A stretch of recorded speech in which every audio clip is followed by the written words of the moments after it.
Welcome, my subscribers. You are going to be listening to my reading from this wedding between Edward and Sophie.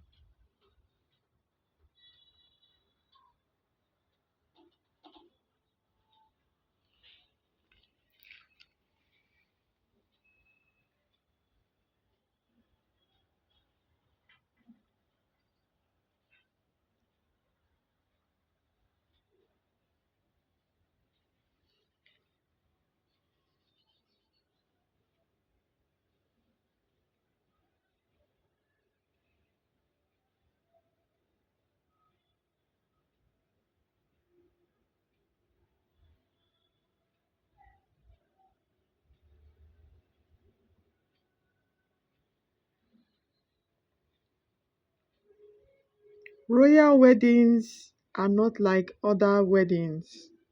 There is nothing even remotely ordinary about them. For above all, they are majestic occasions loaded with historical significance. On the afternoon of Saturday, 19th June 1999, the world watched as His Royal Highness the Prince Edward led his bride down the aisle of St. George's Chapel, Windsor. Now, after the pageantry of that admittedly private ceremony, the House of Windsor enters a new era in its history.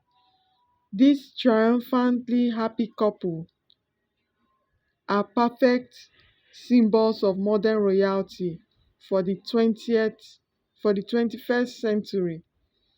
People all over the world continue to be fascinated by the fortunes of Britain's most famous family, and not least because popular interest in the life of the Queen's children will not fade away.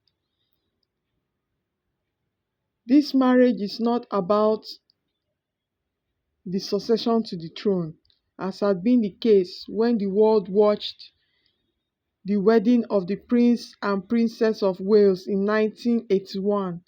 That responsibility now rests with Prince Charles and the succeeding generation in the person of Prince William. Prince Edward is now removed from direct line of succession to the throne, which means that he and his new wife can concentrate on their own priorities, of which the first is to build a loving, modern, and working partnership.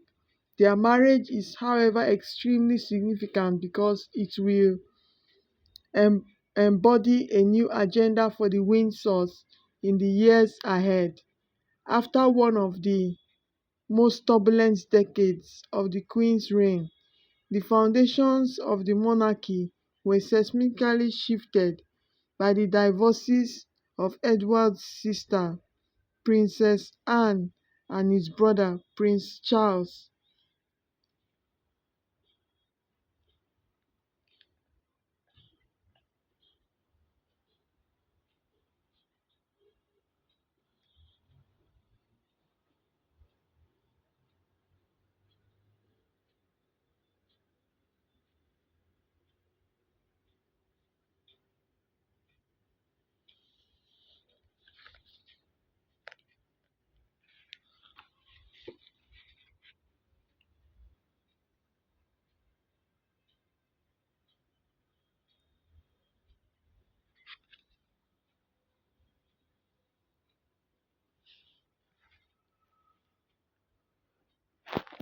Prince Edward and his brother, Prince Andrew, in suitably festive mood before the royal family traditional Christmas Day service in Sandringham Parish Church in 1993. By then, news of Edward's relationship with Sophie Rhys Jones had reached the media 3 months after he had first met her. There was unprecedented global interest in the activities and ultimate fall from grace of both the Queen's daughters-in-laws, compounded in the case of Princess of Wales by her tragic death in August 1997, as the Queen herself has publicly admitted. These events have been a source of great sadness, worry, and disappointment to her. Furthermore, she is only too well aware that they have provoked a widespread and passionate debate about the role of the monarchy in a modern democratic society. The royal family faces the challenge not only of sustaining its existence into the next century, but also of creating a new meaning for itself.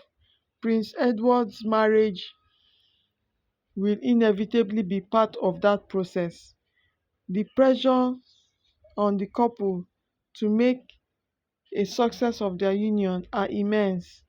If it is important for their future happiness, it is vital for the royal family. Family life has been central to the British monarchy for well over a century, a source of its strength and an indicator of its well-being. Since Queen Victoria's day, the public have looked to them to uphold family values. As Prince Philip explained, if you are going to have a monarchy, you have got to have a family, and the family has got to be in the public eye.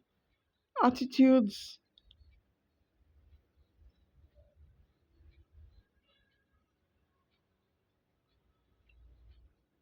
attitudes have changed, however, generally rather faster than the monarchy has been able to adapt. The British public no longer respects appearances as once they used to. They do not regard royals or politicians as their betters. They will not tolerate double standards in public life.